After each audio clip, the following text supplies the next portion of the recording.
It's Coach Darius D. Brown, and we're back, episode 24. And man, this is a special one. Listen, before we even get started, guys, first and foremost, we want to thank all of our supporters, people that have been rocking with us since day one. Make sure you like, subscribe, share with someone that you feel that will be inspired by this episode. But without further ado, I have my man with the plan, in front of the plan, behind the plan, and beside the plan, Coach Warren. What's going on, bro? What's going on, man? How you doing? Feeling good. Feeling good today. Absolutely. Today's gonna be a good day. Today is going to be amazing. You guys see, listen, this is a little bit different from the normal. We have we have the next generation, some powerful students here. And I'm going to let Coach Warren get into introducing himself, giving you guys a little bit of his background story, and then we'll go from there. So my name is Jerome Warren. I look at myself more as an educator, entrepreneur, and I have a streetwear clothing brand based out of Boston. It's called The Realist. And I also coach and I teach as well here in Atlanta, Georgia. Today we're here with a group club. It's called Seneca Village. And what we our aim, our mission is basically to empower the youth through Black experiences. So while we're here today, I like to take them to meet like prominent African Americans that I know from my community or from my type of background, just to give them kind of help them build a foundation to get towards what I like to call a North Star. Right. So we've met restaurant owners, printers. We've met they go through real estate. So the goal is to just make them aware of different routes that they could take while they're already in the process of painting their future. That's dope. That's dope. The North Star, like that's super symbolic. Yeah, Powerful. very, Very powerful. Let's introduce. I want you guys just to introduce yourselves. What's your name? Abigail. Jordan. Elise. London. Betty. Donna. Listen, you guys see it, man. This is the future, and they're here in the flesh, man. So, before we even get into the logistics and dive deep into this thing, man, number one, I want to appreciate you. Thank you. Before we even started this episode, man, I had to tell my brother what he's doing is so powerful, like giving back to the youth, right? I didn't have this growing up as a kid. You know, I had to figure things out through sports, right? Like sports was like my outlet. But seeing what you guys do, even I know a few of you guys mentioned that you play sports currently. But what you guys are doing in addition to sports, keep it going, right? Keep that going, because when you are our age and you guys elevate higher and higher every single phase of your life, you're going to look back at this moment and you're going to be like, wow, like because you made a decision, you decided to go right when everybody went left. Does that make sense? Yes. You were like with the quote unquote like a black sheep, like you're not normal, and that's a good thing. You want to be different, right? So I think that's dope. So yeah, bro, like let's quarterback this thing. I'm excited. Yeah. So for me, like when I opened my store with the Realist, one of the things I wanted to do, I opened in 2019. I wanted to have a program through the store initially. Okay, like so I wanted.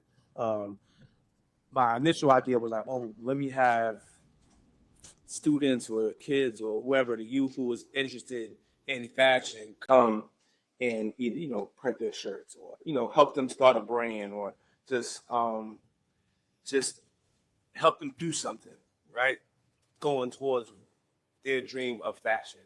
And then as life took on and I was like, I never worked with students at all. So I was like, let me get some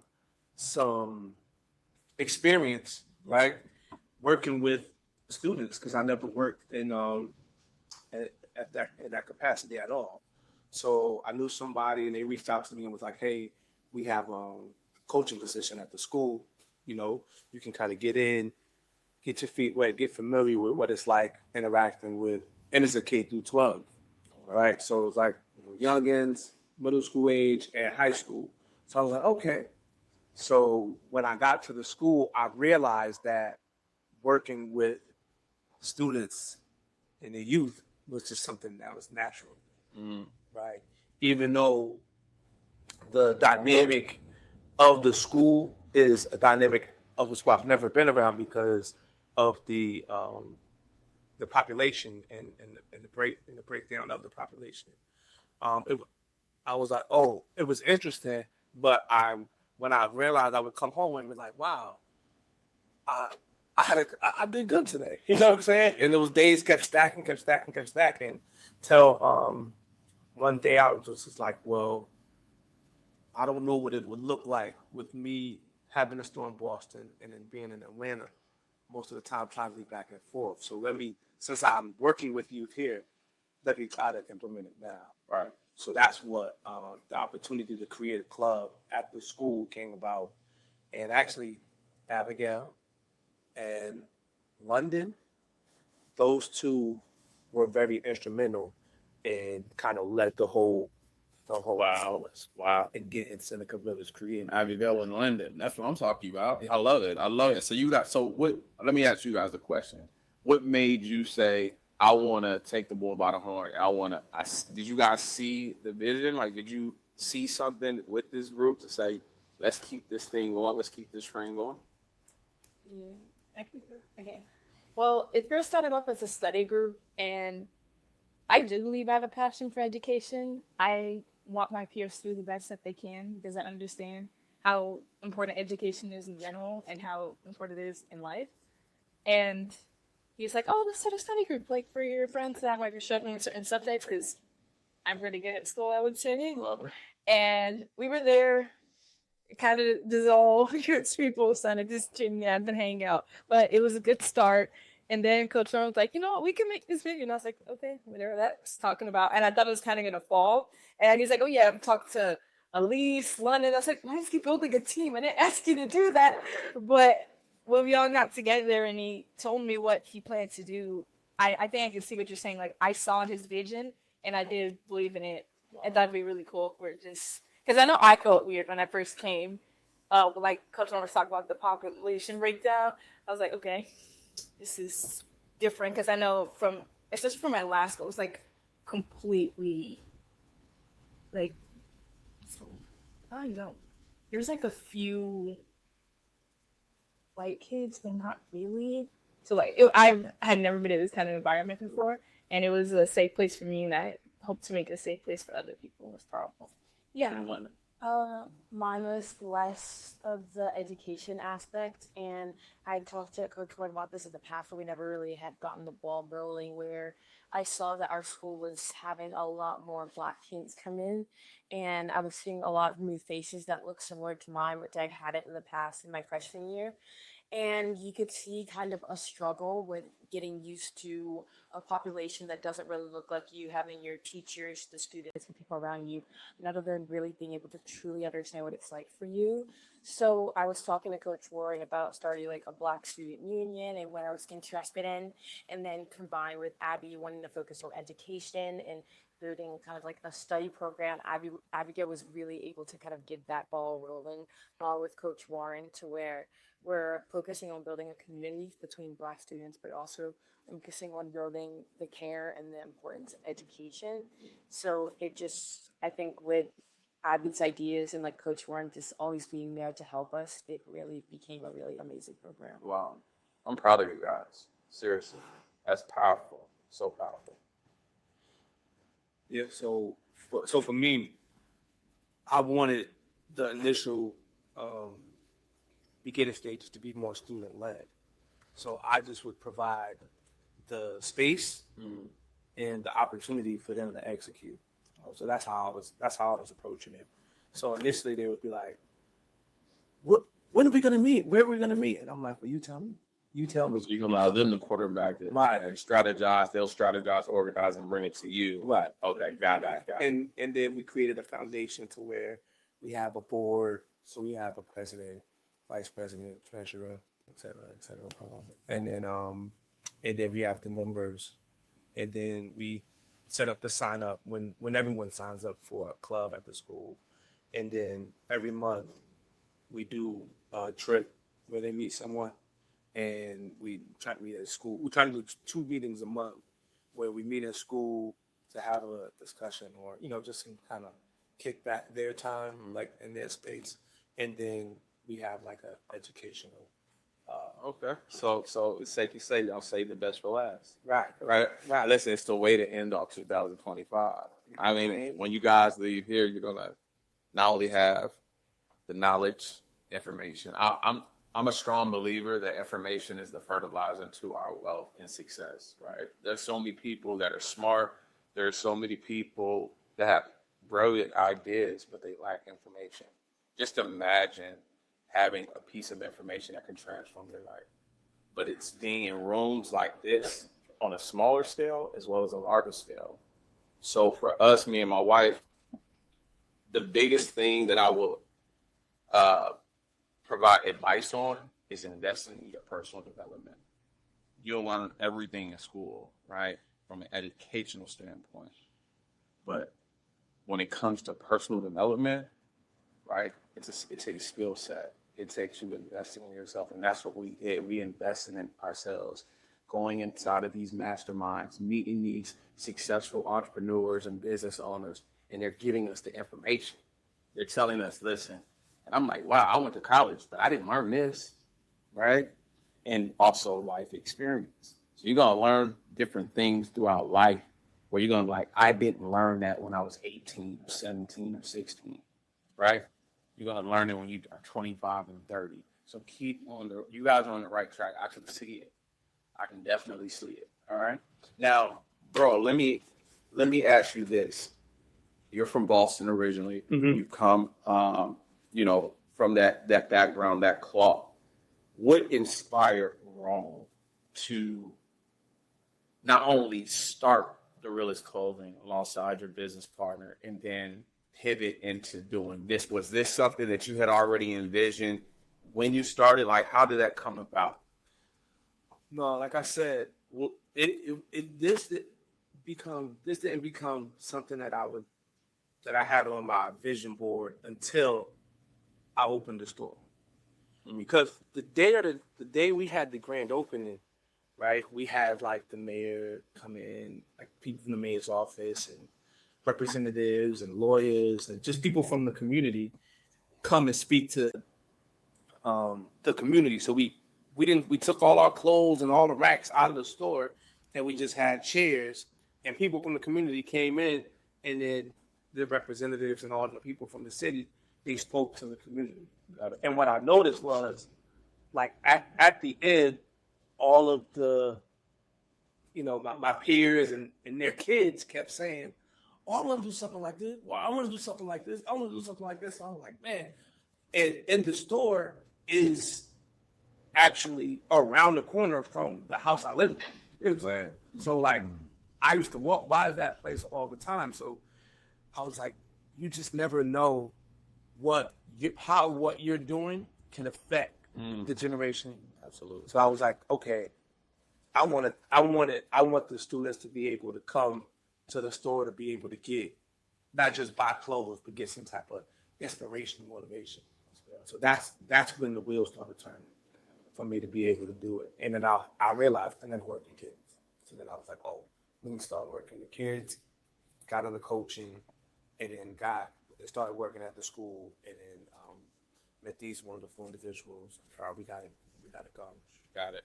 Now, as far as what is some advice that you can give that, that inspiring clothing designer or even entrepreneur that's like, you know what, Abigail's age, I want to break through the clothing industry. What's some advice you can give?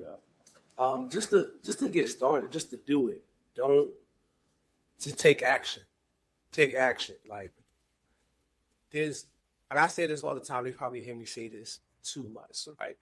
I always say hard work is always going to benefit you, even if it doesn't benefit you for what you're working hard at in that moment. Wow. Hold on. Say that again one more time for people in the back, bro. I said that hard work will always benefit you, even if it doesn't directly benefit you for what you're working hard at in that moment, right? So Devin played basketball. We talk about all the sacrifice he's been doing lately because, you know, he's on a basketball team. They have a meeting every lunch. You know, that's as basketball coaches, we're taking their time from them, right? But that's a sacrifice that he's taking, right? So that's part of his hard work, that his dedication that he's putting into that craft. Now he might not be the best basketball player, but that attention and that sacrifice and that work that he put in is gonna translate somewhere else. Absolutely. You know what I'm saying? 100%. So that's why I say just get started, and then understand that once you decide, right? Once you set a goal and you decide this is what I want to do in life, like I say, at this age you don't have to know what it is you want to do, right? But once you figure it out, the reason why I say start is you want to start working on it at that moment. Because right at that moment when you decide that this is what you want, the world's trying to take it from you. So you got to get comfortable fighting for it. That's good. You got to get comfortable fighting for it. And I started the realist their age. You know what I'm saying? So I've been fighting for the realist since I was their age. I started it in high school. So that's powerful. So what were some adversity and opposition, some ebbs and flows that you had to experience that you can share not only with your students but also with the viewers out here that are like, listen, I've put enough skin in the game. It seems like I'm going through more adversity and blessings. Like, what is some advice you can share? Yeah, so I mean we was supposed to be in a fashion show one year. We did over 25 pieces for the fashion show. And the day of the fashion show, the lady just canceled. Just canceled. So we spent all this money to get all this product made for a show that we're thinking is going to help promote us and take us to the next level. And it was a fluke. Wow. Right? We started in Boston. I come down here for college. We were printing shirts. They messed up the print one. So now, 17, 18, I have a vision. Okay, these are the shirts. This is what they need to look like. This is what it is. The box get here, and it's not that. And I didn't understand how to pivot in that moment. Okay. So it just distraught. I just was like, oh, maybe it's not meant for me. Until one day I'm looking at the box like, I gotta sell this stuff. I don't care if it don't look good. And I went outside one day. This is like 3 months later. Wow. Box sitting in my room for like 3 months. Collecting dust. Just collecting dust. I go out one day and make $1,500. Look at that. So what was the lesson in that? What was the lesson that you extracted from that situation? You just got to do it, because it took me 3 months to make $1,500. I made $1,500 the day one that I got the box. But I don't know that. I'm like 18. We mad. I'm getting down on myself. You know what I'm saying? There's always a way to turn a negative into a positive. You guys learning something already? Yes. You got super quiet. I take that as like you're obtaining information. All right. And I learned a lot from this. Oh, what? Man, I can take you guys all day. I learned a lot from that. Like Elise, right? She has been at the school, I want to say, the longest. Okay. So just watching her navigate in the space and be unauthentically her, it's like good for a while. Beautiful. Right? It's like, few of them, they came in high school, at the school there, but you kind of like got kind of familiar with your bearings of who you are, right? And you get entrenched in this situation. So there's a portion where a time period where you're like searching. But when I watched Elise, I've been watching her since, what was that? Maybe like since she was in middle school, and I just was like, man, she just is unauthentically herself, and she has this cool, calm demeanor, no matter the moment. Sure. And I'm like, okay, not to cut you off. So at least like, how are you under pressure? I feel like there's a lot of pressure, particularly at our school, because we have so many like high achieving people there. So like I feel like I often take on a lot just to kind of like keep up with what everyone else is doing. But like I don't mind it. Like I enjoy the things I do, and I don't just like choose to do things unless like I really want to do them or like I actually enjoy doing them. So like sports or different clubs, like it's all things that I willingly involve myself in. That's good. Can you recall a moment where you felt like, oh, this is too much, and how did you handle that?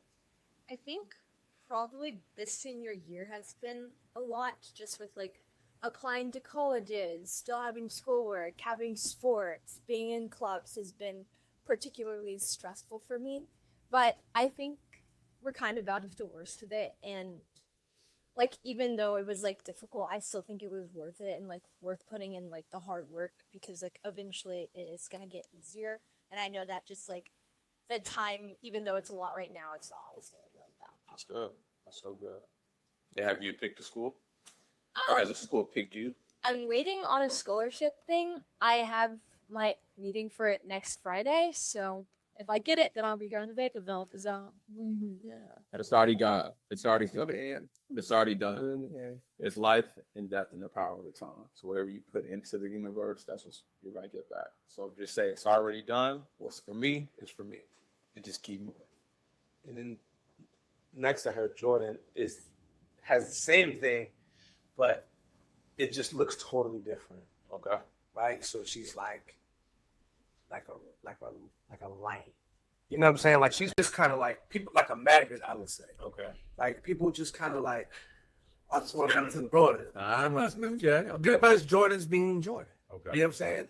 So, like it looks they're both unauthentically themselves, but it looks so different one day to day. You know what I mean? And again, I watched that because I have a daughter. Mm-hmm. You know what I mean? Like I had intentional conversation with each of them. Right.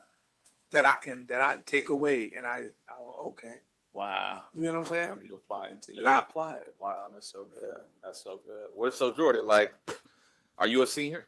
I'm a junior. You're a junior. So that's I remember being a junior. Oh my God. I felt like junior year was harder than senior year. Just because of the fact you're taking ACTs, SCTs, you're getting prepared. Because I played ball as well. So like the pressure of saying, all right, for me, I'm just full transparency. This is keeping it real for Brown. So I'm going to be very honest. I didn't, that's why I'm so admired by all of you, because I didn't take my current situation as serious as I should have. I was allowing outside distractions to get the best, right? Like friends, peers, things of that nature. So my mindset wasn't like, this is what I want. It took years of me finding my beautiful wife and then starting a family and then my kids come in the picture. And that's when I say, okay, I'm ready to take life serious. At you all's age, just to see just how your demeanor and how like structured you are, right? I find it super commendable, right? I always say that you want to do two things as frequent as possible. You want to audit your daily habits and you want to audit your circle. And if your habits and your daily and your circle are not conducive to your future goals and your future self, dismantle it immediately. Because you don't want to look back 5, 10 years from now and be like, man, if I would have did this, where would I be? Right? Discipline weighs ounces, regret weighs tons. So listen to that. Discipline weighs ounces. So for you, for example, Dad, you on the court, you would coach the other coaches and whomever, and you feel uncomfortable, that's an indication that you are on the right track. Because success, whatever your heart desires, it's not meant to be easy. It's meant to have tension, right? You ever been in a weight room and you lifting weights and you at that last rep, you're like, oh my gosh, the muscle fibers are shaking. That's an indication that what are you doing? You're breaking down muscle to build, right? Yeah. So you apply that in your everyday life and know that you have a circle of people and supporters that are supporting you. And let me ask you this, is your goal, do you want to play ball at the next level? I mean, like, I'm working to that level to the point where I can be able to have, like, my plan is to have, like, 2 ways. My other focus is sports, since I was like it since I was young, and my other focus is computer science, just in case I'm making it sports. And so I have 2 things besides what it is. Got it. The saying my mentor told me, he said, if it has to work, it has to work. And also, if it's to be, it's up to me. So you are the dictator of Devin's life. Like you are the dictator of your life. At least you're the dictator. Your life, Jordan, you're the dictator of your life. Abigail, you're the dictator of your life. You guys choose exactly what you want. And of course, life is about making mistakes, but learning from them, right? So you make a mistake, I learn from it, right? That's growth, right? In the interim, as you going through this thing we call life, you're gonna grow through what you go through. Does that make sense? So when you grow, when you're going through something, you fall short. Learn from it. Extract wait a minute. Okay, I made that mistake. What can I extract? What positives can I extract from the situation? Don't let it fester. And I'm only sharing you with you guys because I made tons of mistakes. I'm 36 years old and I still make mistakes. I still make mistakes. I still fall short. Go ahead. I really think what you're saying is really inspiring. So I wanted to ask if you and your wife have a successful business together. You have an amazing podcast. You're in a beautiful home. So how did you get to this point? How many mistakes did it take? What point or what choices did you make and purposely choose to do to like make your life better and achieve what you've have achieved? 1000%. That's a great question, London. Number one, audit my habits, audit my circle. And when I started to say, you know what, these people are not, they're not, it's not that I'm better than them or they're better than me. I just have a different assignment. And once I identify my purpose and I relaxed in my purpose, that's when I was like, okay, I have to love these people, whether it's family, friends, people that I grew up with. I have to love them from a distance because right now I have to fulfill my purpose. Right? That would start. 2019, myself and my wife, I got into entrepreneurship 2019. Starting into the fitness industry. I was a fitness instructor. And then we made a pivot into credit because we understood the importance of how many people needed credit. So many people are living paycheck to paycheck. So many people don't have substantial credit. We bought our first home and we were completely oblivious to the power of credit and what credit can truly do. So that's how we got into the credit space. But in the interim of that, we made a lot of mistakes, not knowing, not investing in ourselves to get in the rooms of other successful people that knew that had the roadmap for us, that had the blueprint. So that's why I encourage you guys to always make sure that you're investing in yourself. And when I say investing, I'm not just talking about monetary. A lot of people say, invest in yourself. You got to spend money. No, you can read books. You can watch positive podcasts. You can get into environments like this. You can invest into your mental. My wife and I, every morning, we journal. We read our Bible. We pray, right? We do our journal, and we go to the gym 6 days out the week. Right. And then Sundays, you know what we do? Well, what I do, I implemented this for the last month and a half, and I'm so proud of myself. I don't have any blue light. So no phone. I don't use my phone on Sundays. Sundays are my reset day. No social media, no anything. And then I live by this 3-2-1 rule. So from April of this year to August, I completed a 12-week strenuous cohort. So our pastor is Dr. Darius Daniels. Okay, at Change Church. And I had to go through this 12-week transformation. And what I learned in that process was I spent too much time on this. This can be our enemy. So now I have this thing where I call it the 3-2-1 method. 3 hours before bed, right? I don't eat. 2 hours before bed, I don't make any critical or hard decisions. And 1 hour before bed, turn off my phone. You wake up with clarity and you wake up with focus. So those are the things, to answer your question, London, those are the things that I took and I ran with it. And when I started to become disciplined, no motivation. You know, in order for you to be motivated, you know what you got to do? You got to watch an Inky Johnson motivational speech, Eric Thomas motivational speech. I'm motivated now. You're not going to always be motivated. You know what you got to have? One component that's going to take your life to the next level. You got to have drive. You got to be driven every single day, even when you don't feel like it. Just imagine doing something when you don't feel like doing it. Going to put up those 500 shots when you don't feel like doing it.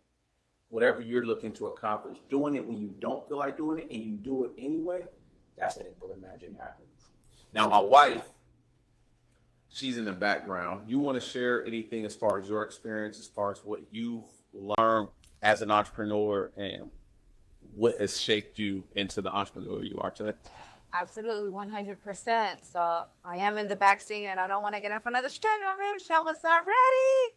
But to share with you students, so my career, my background for 14 years was in the property management industry. So I used to manage apartment communities, right? I was the manager. And I used to decline people daily because they didn't have substantial credit to rent an apartment, right? So that was one of the components that allowed us to see that there was a high need in the credit space, right? Being raised by my mother, I was taught to go to school, get good grades, get a job, right? Entrepreneurship was just never a conversation that we had growing up. I never knew it was an option. And so when my husband and I got together, and he would always pour into me and share with me, there's so much more within you. There's so much more of the impact that you can be making aside just being in the office and, going through the course and declining people whether they're going to come into an apartment or not. And so I said, well, what does that look like?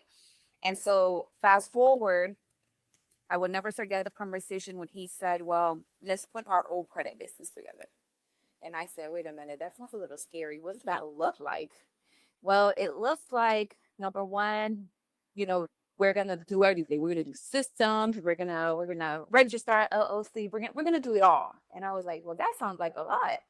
And so it was such a scary thought leaving security. What I mean security was, I was living in the city of Atlanta in a high rise, rent free, making great money, and you want me to leave that so that we could put a business together. And you're telling me one day we'll make money, one day we may not, 1 week might be good, 1 week might be not. And so it was betting on myself. It was believing in myself and believing that, whatever you put your mind to, you can 1000% make it happen. And so I didn't allow fear to get in the way, and I went after it.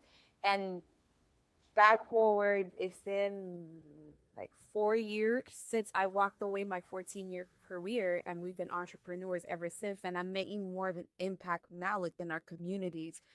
So my background is Hispanic, and so there's such a big community of Latinos as well that aren't educated on the topic of credit and financial literacy. So now to see, I would never have visioned myself going to seminars, going to speaking engagements, being on stages, and talking about the importance of financial literacy and the power of credit, which is something that our communities need. So, the personal development key that he was sharing is so critical, because I had such a small mindset that all I thought that I was ever going to do was work the 9-to-5 job. That was it. That was my career, right? Make the money there, and that's it. But being an entrepreneur, being my own business, a business owner, being my own boss, living life on my own terms, it does come with ups and downs, but I wouldn't have it any other way. And so I share that to share that whatever you all set your minds to do, you can make it happen 1000%. Nobody is getting in the way of it but yourselves. So a lot of the tips that he shared, audit your daily habits, audit your circle, stay focused. You guys are so young. I wish I had this when I was younger. I wish I had a group like this, lean on each other. You guys have the same visions, right? And you got to continue to pour into each other, support each other. Anything that's going to distract you from your goals, out the door. Okay. Love it. Thank you, Zach. So when I was in high school, I was in a lot of programs. Like, I was in a program called Black Achievers. I was in a program called National Black College Alliance. I was in all these different programs along with hooping, right? So I would go to the centers and then whatever. So I think, but I used to go to them to chill. You know what I'm saying? Mm. To like be with my people, and like we would learn some things, but it was more like a safe space for us in the community to just rock out and hang out. So I think part of those experiences helped shape me to want to do this. Mm. In my when I sit back and think, and I when I was, but I wanted to know from them, like, what are some things like when they think about when they do think about their future that they actually may want to pursue, or like what routes they want to take. So I'll be good. Oh. I am pretty uncertain about a lot of things. One thing that I know will be a consistency in my life is God. That's like the only thing that I'm sure about. It's just that I want to keep building our relationship and make sure that He's in every aspect of my life. In terms of work, I just want to be happy. I don't want to be in a cubicle. That's definitely the goal, not to in a cubicle. I don't want to have a schedule so regular that I feel like a robot. And I do want to, at least in some capacity, be my own boss and be creative.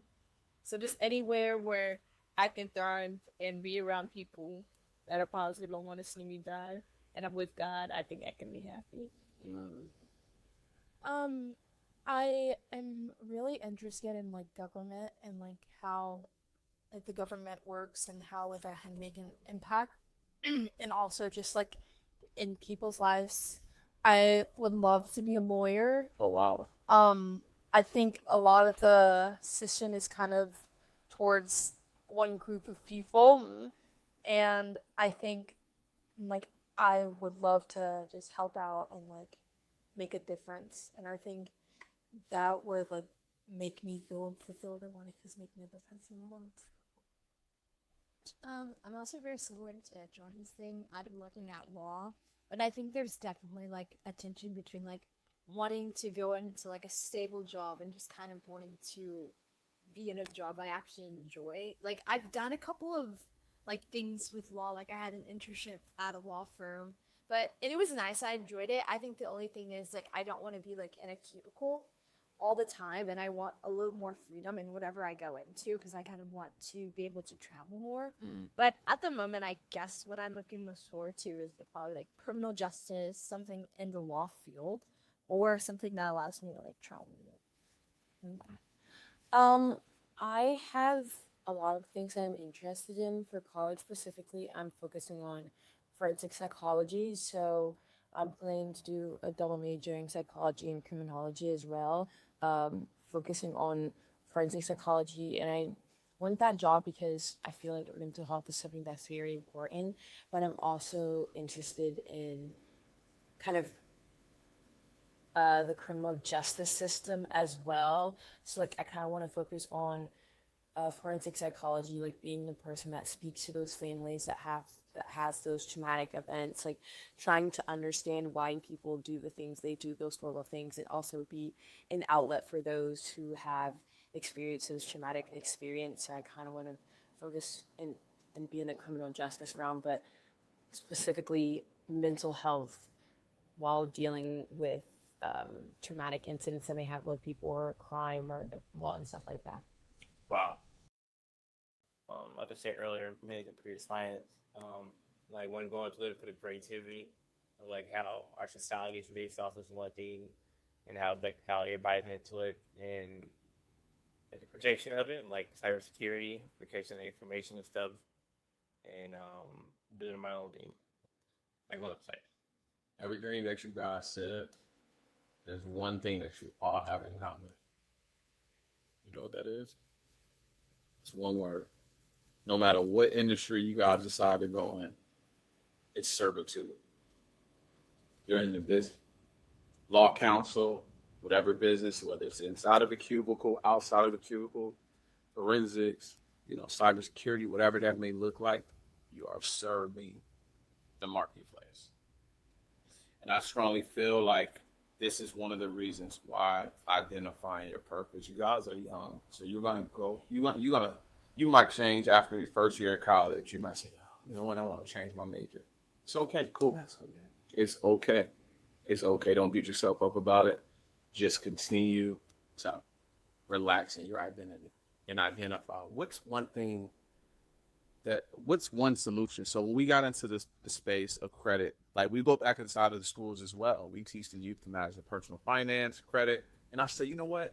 We want to be the solution to somebody's problem. Everyone has a problem out there. How can you be their solution? How can you serve someone where they're like, I want to come to their firm because they have our best interests at heart, right? That's what it's about. So continue to do what you guys are doing for real because it's so dope. It's refreshing to see. It's super refreshing to see. And I'm so glad that my kids were able to witness it this morning just to be able to see because our daughter, she's super intuitive.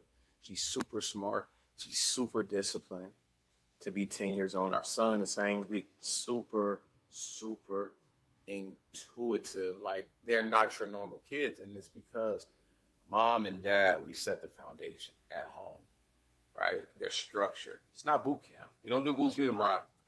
But it's structure, right?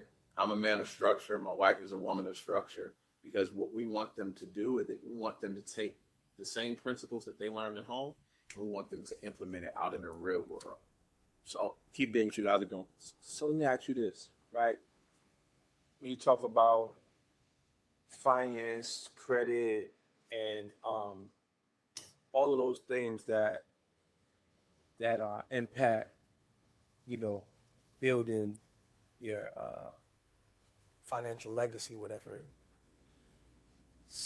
What would you tell 17, 18, 19-year-old the first few steps that you would suggest that they take in building their financial foundation? Read my ebook. So I'm going to give each one of you my ebook, right? I'm going to send it to Coach Warren, and I want you guys to read it. All right, that's the first step, right? I promise you guys, there's so many of my students, so many of my clients that have read this book, and it's transforming their lives. So I'm gonna gift it to you guys. It's an early Christmas gift, right? But that's the first thing, and then also just be curious on their information. All right, be curious, but don't be allergic to execution. Right? There's so many people they want the information, but they don't execute on it. So once you guys get this blueprint, you're going to be more intrigued on understanding how to start building credit. Before you go, and I strongly encourage, you go to college, get a full scholarship. Don't accumulate student loan debt, right? There's so many people that I know personally that are $100,000 in student loan debt, right? They go to school, they don't even graduate, and if they do so happen to graduate, they don't go into the workforce with what they took up in school. So it was like, oh, well, I spent 4 years for a bachelor's degree. Now I'm in the workforce, and I'm not even taking up business administration, right? Or they go into that field, and the field doesn't pay them enough to even pay the... Exactly. So you mean to tell me, and I'm glad you mentioned that because there's so many people that have $100,000 in student loan debt, but they only get paid $40,000 a year. Like that doesn't make any sense whatsoever. And these are the reasons why we go back inside of the schools and we're doing exactly what we're doing because you want to have clear vision. You want to have clarity on, all right, I'm going to go to school. School is great. But if I decide not to go to school, that's cool too. I want to be an entrepreneur. I want to start my own firm. I want to start my own practice. The first thing you need to do, start attending networking events. There's tons. We took my little cousin a couple years ago. There was like this youth, like you guys' age, but they had their own business, successful businesses, by the way. And my cousin, she's like a sketch artist, so she's beautiful. She knows how to sketch, but she's like, because like I just don't know. She doesn't have a lot of friends, so it's like, cool, because we'll take you, and that changed her life. That changed her life. Those few hours that we took her to that event, because she was able to network, she was able to exchange contact with other people her age, and Boom. So definitely recommend for you guys to get into community of like-minded individuals. But the first step is once you read the ebook, and then let me know how you guys liked it. Send me an email. Hey, Coach D, like I enjoyed it, and all I ask you guys to do, pay it forward. So whatever you learn, be excited, right? Exude with a joyful heart and say, man, I learned this, and it's so dope that of things that I didn't know before, I'll share it with another peer. And what's going to happen? A snowball effect. They're going to share it with someone else. By the time you guys graduate from high school, you're going to understand the power of credit. You're going to know how to leverage your credit. And if you decide to get into business, we're going to show you how to be able to build your business credit. We're going to show you all of those things, okay? So whatever you guys decide to do, again, if it's to be, it's up to me. Any other questions on that? Besides the netting fee, how would you advise people to audit their circle? Because my thing is, I don't know if I make this clear, but our school's pretty small, so you kind of know everyone. And if you want to go outside of that, there's parties, which how you can find great people at parties. Not saying that they're like everyone that goes to parties is bad, but I don't really know where I'm supposed to go or where like I said, where I'm supposed to go to audit my circle. All right, so I'm very analytical, super analytical. So let me ask you this, because I want to truly give you like valid advice, okay, accurate advice. What's the population at your school? 7. Okay, that's a very small school. It's more than it, where is that? It's between 35. The average is 50 third grade. K through 12. Wow. Oh yeah, 40 something. Yeah. That's a huge show. So is it what? So the basketball team is two players?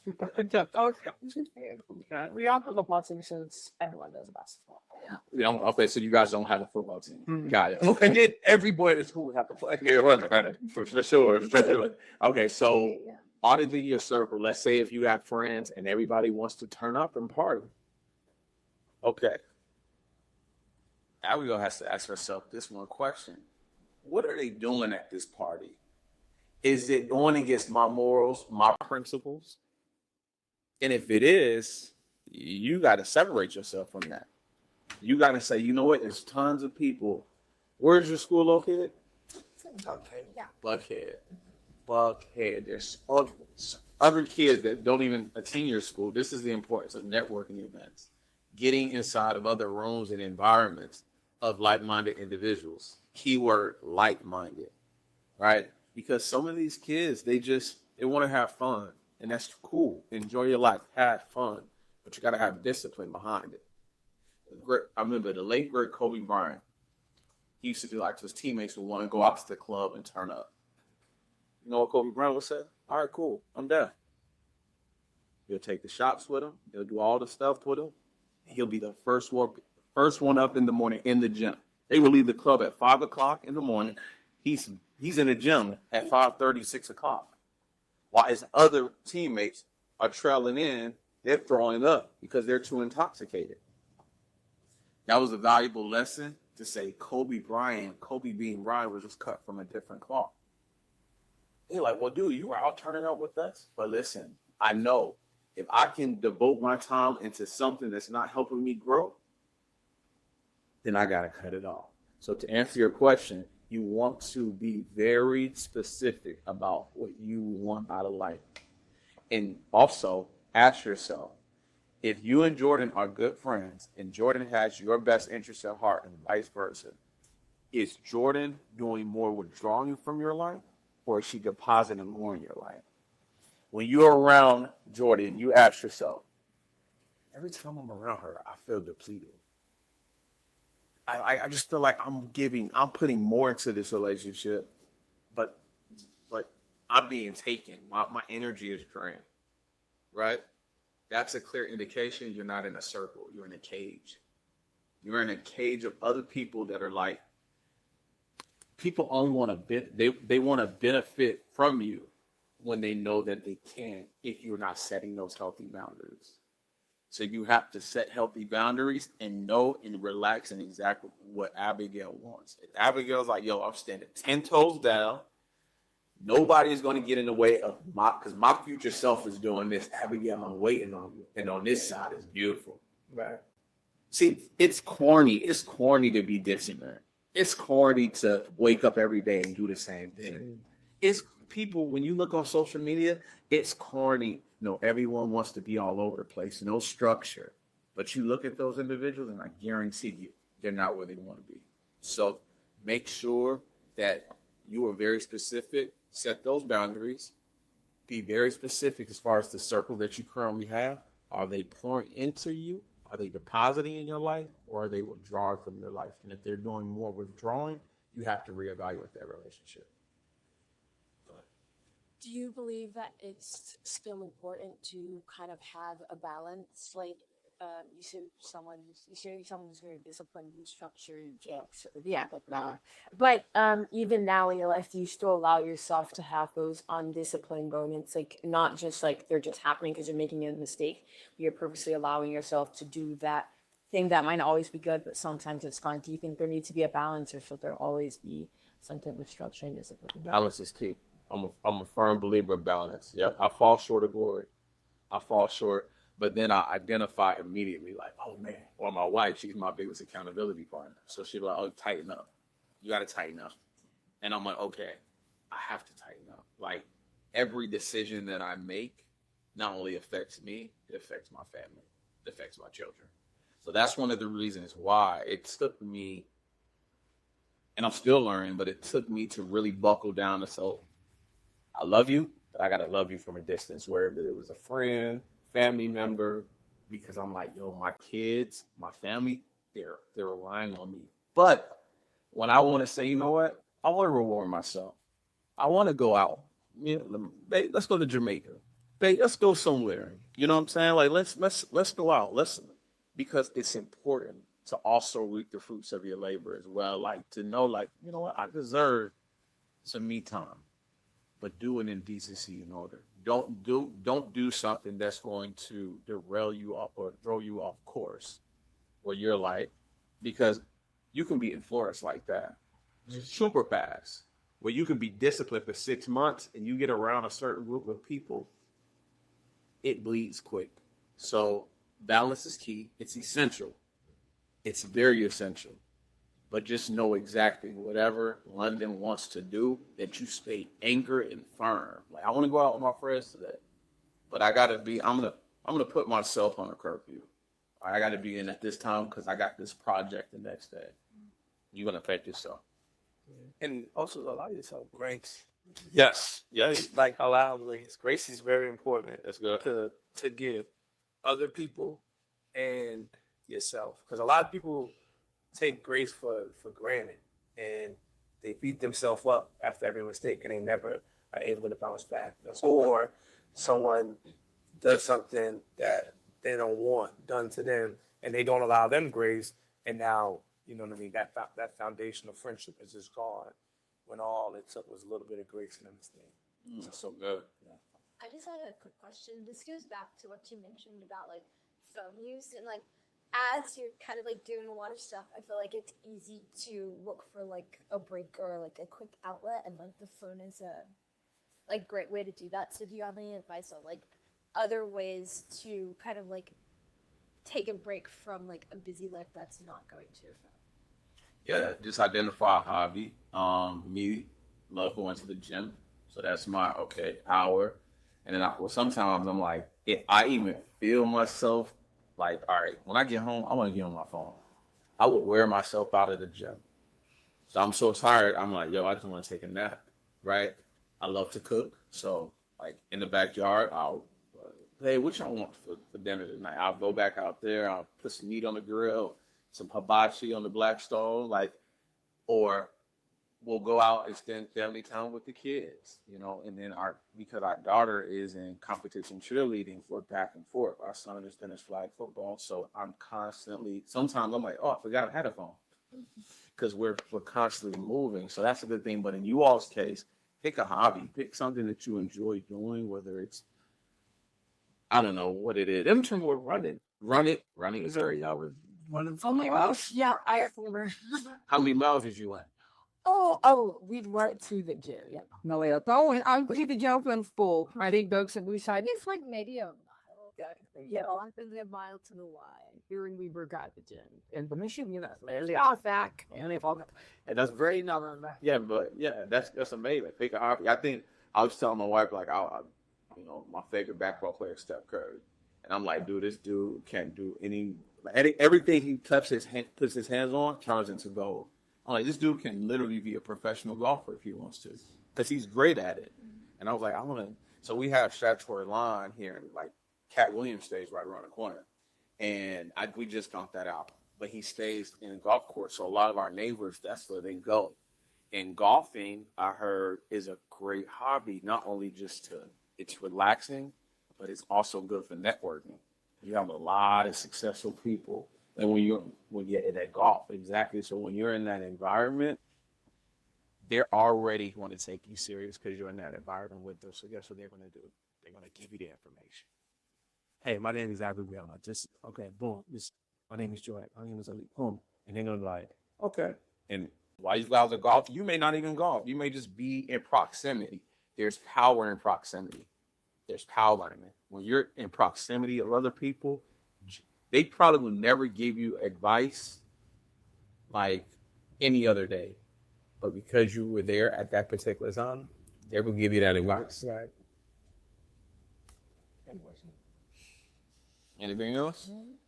Listen, man, I'm enjoying you guys for sure. Thank you so much. Yes, we haven't really Definitely. But before we close out, is there anything that you guys want to just shed, or just for the viewers out there, any piece of advice that you would give, you know, your fellow peers? I think what London was saying about having a balanced life is really important. I'm a person that loves to hang out with my friends and just have fun.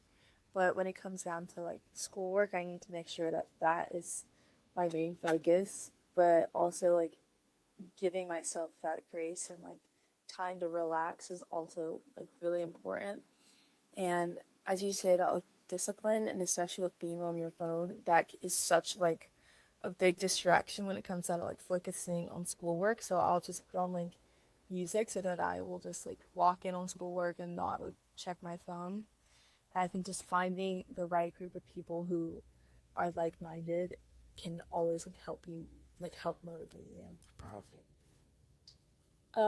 I think something that's really important for me that I've learned to very strongly with is the power of communication and kind of how you carry yourself. So if I could give anyone advice, I'd say learn how you want to be perceived by people, and that doesn't mean being overly critical or overthinking every bit of your action, but like learning that self-awareness of knowing who you're around, knowing what they enjoy, what they're into, what is important to them, and kind of not trying to morph yourself into that, but trying to learn from them or learn more from others. I think like learning how to communicate, but not only to listen, is something that will take you really far in life, because not only are you able to kind of show people who you are as a person through the way you talk and the way you display yourself, but you're also able to go closer to people and kind of get that advice, get that proximity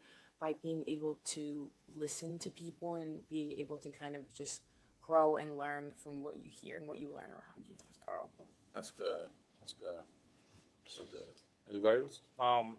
Something recently I've been like a hard step of like being more of a leader for our team, whatever, for younger people. I guess like it's best to like go to people as like being in situations like that and ask for help and guidance, where you can like learn to develop better and reach your goal of what you want to get. Yeah. I would also just say like it's okay to step out of your comfort zone, and like you need to step out of your comfort zone. And I feel like for me, I've seen like the most change in my life when I do that, especially like regarding sports, like maybe switching a position like I did this year, and like it really allowed me just to like grow more, like be a better player. So good. So good. I think what I'm hugest thing is self improvement. And to be able to improve, you have to be able to self reflect. And I would consider self reflection a skill that I definitely have built up. And I really do think when you evaluate yourself, you can understand why you are the way you are. And when you understand yourself the best, you can be the best person you want to be. We had a talking day in our literature period because our classmates were upset because the teacher was like, "Oh yeah, you guys great talks a lot," and everybody was like so offended. He was like, "Because you guys keep complaining, I'm gonna say one good thing about." So we didn't talk about the book or whatever we were doing at all that day. You just said, "I'm gonna say one good thing about all of you," and my last name's Adeoye, and so I was first, and I was scared. I was like, I don't know what he's gonna say, and he said, "Honestly, I think if someone tries to be the best, it's not a great thing to do because it's abstract and just focusing on that one thing isn't like that's not the keys to your success. But if you start to be the best at trying to be the best, that's where you succeed. And I think that's what you do, Abby. Like you want to care about improving and want to be the best at improving. And that translates to multiple areas rather than just focusing on like, oh, I want to be the best like student or the best. Just when you focus on being the best at improving, like I said, that helps do every aspect of life. And I would say focus on Self-reflection. Self-reflection. That's so good. That's so good, man. Let's give him a round of applause for is it dog with anything? Yeah, I just want to let them know I appreciate them. I appreciate their time, their energy, their effort. Just riding out their trust in me. Because what I try to do in this space is allow them to be unauthentically them and then go for what they want. And then I try to be the back and like provide foresight that they can't see. Right? Because I feel like them being like entrenched in what they have going on, like if the picture's right here, they're like right here. Right? So what I'm doing is I'm trying to be the back with the foresight to be able to say, this is really what the picture is. You're so entrenched in it, you can't see the whole picture. That's good. But, I'm in my 40s, right? So I've seen or experienced some of the similar things. And I just want to be able to be like, yo, I'm telling you, Yeah. I see this old picture. Yeah. Bruh, I see this old picture. Wow. And I got you. Wow. You know what I'm saying? He got you on for real. I'm telling you, I'm like, I don't know if they know, but I got them. You know what I'm saying? Like, I can attest. and as I sit and look, I've had individual moments with each of them, right? Where I was like, okay, I know exactly what they're feeling right now, right? So I'm gonna let them go through it. And then once they have once I feel the trust, then I'm gonna lean in. You know what I'm saying? And and it just looks differently with each one of them, but that's been gratifying for me. Absolutely. You know what I mean? Absolutely. So, man, let's appreciate you. Yeah, we appreciate you guys. The viewers appreciate you guys. So I'm looking forward to this episode releasing, man. Number one, I want to give you your flowers, brother, man. Like I told you before, the episode, man, this is refreshing to see, bro. Like super, super refreshing to see. So there's so many kids out there that they don't have the guidance, they don't have the mentorship, and the fact that you guys do, like, don't take it for granted. Please don't take it for granted. He's a man of servitude. He's a man of a principle and great value. So appreciate you, brother. And again, guys, you listen. Yes, absolutely. So we'll make sure we have Coach Warren's information in the description. All right. As well as making sure that you guys stay plugged and stay tapped in. Okay. This episode will be released next week. All right. So make sure you like, subscribe, share with someone that you feel that can be inspired by these powerful individuals. All right. And again, man, we'll see you guys next week. God bless.